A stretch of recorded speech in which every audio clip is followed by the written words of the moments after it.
ડભોઈમાં કોંગ્રેસ દ્વારા ગાંધી જયંતીની શાનદાર ઉજવણી, બાપુને શ્રદ્ધાંજલિ અર્પણ।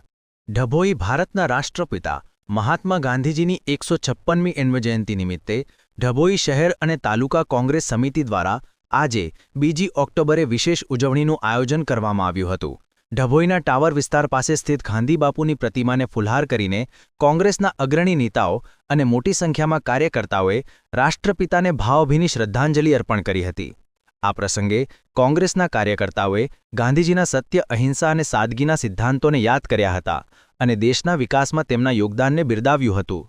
મુખ્ય અગ્રણીઓની ઉપસ્થિતિ, ડભોઈ શહેર અને તાલુકા કોંગ્રેસના અનેક અગ્રણી નેતાઓ અને પાયાના કાર્યકરોની ગૌરવપૂર્ણ ઉપસ્થિતિ રહી હતી, જેમાં મુખ્યત્વે તાલુકા કોંગ્રેસ પ્રમુખ શ્રી સુધીરભાઈ બારોટ, શહેર કોંગ્રેસ પ્રમુખ શ્રી સતીશભાઈ રાવલ, આ ઉપરાંત અગ્રણી નેતાઓ જેવા કે અજય રાઠવા, સુભાષ ભોજવાની, નૂર મોહમ્મદ મહુડાવાળા, અય્યુબભાઈ મંસૂરી, મુસ્તુફાભાઈ ખલીફા સહિત મોટી સંખ્યામાં ડભોઈ શહેર અને તાલુકાના કોંગ્રેસી કાર્યકર્તાઓ કાર્યક્રમની ઉજવણીમાં ઉપસ્થિત રહ્યા હતા। બાઇટ સુધીર બારોટ, તાલુકા પ્રમુખ।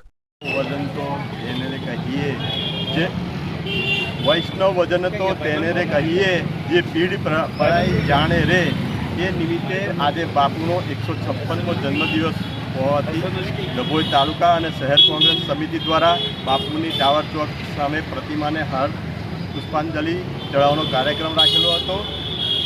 જે બાપુએ આપણને કાળા અંગ્રેજો સામે વર્ષો સુધી લડત લડી સત્ય અને અહિંસાના માર્ગ પર ચાલી અને આઝાદી અપાવી, એ બાપુને આપણે આ જીવન આપણી કોઈ પેઢી ભૂલી શકે એમ નથી।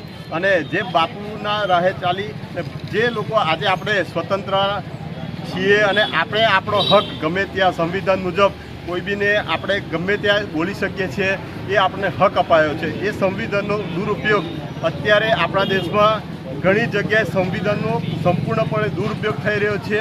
તે નિમિત્તે અમે પણ સરકારને કહેવા માગીએ છીએ કે જે કાળા અંગ્રેજો પણ નહોતા કરતા એના કરતાં તમે કર્યો છે, એ કાયદા એટલા ખરાબ કરી અને કાયદાનો દુરુપયોગ કરી અને લોકોને હેરાન કરવામાં આવે છે। તો એક સંદેશ કોંગ્રેસ તરફથી પણ અમે આખા દેશમાં આપવા માગીએ છીએ કે કાળા અંગ્રેજો હતા, આ ગોરા છે, હવે આપણે પણ બાપુની જેમ સરદાર વલ્લભભાઈ પટેલ, ભગતસિંહની જેમ હવે પણ આપણે પણ અહીં આંદોલન કરવું પડશે અને આપણા હકો આપણને મળવા દેવા પડશે।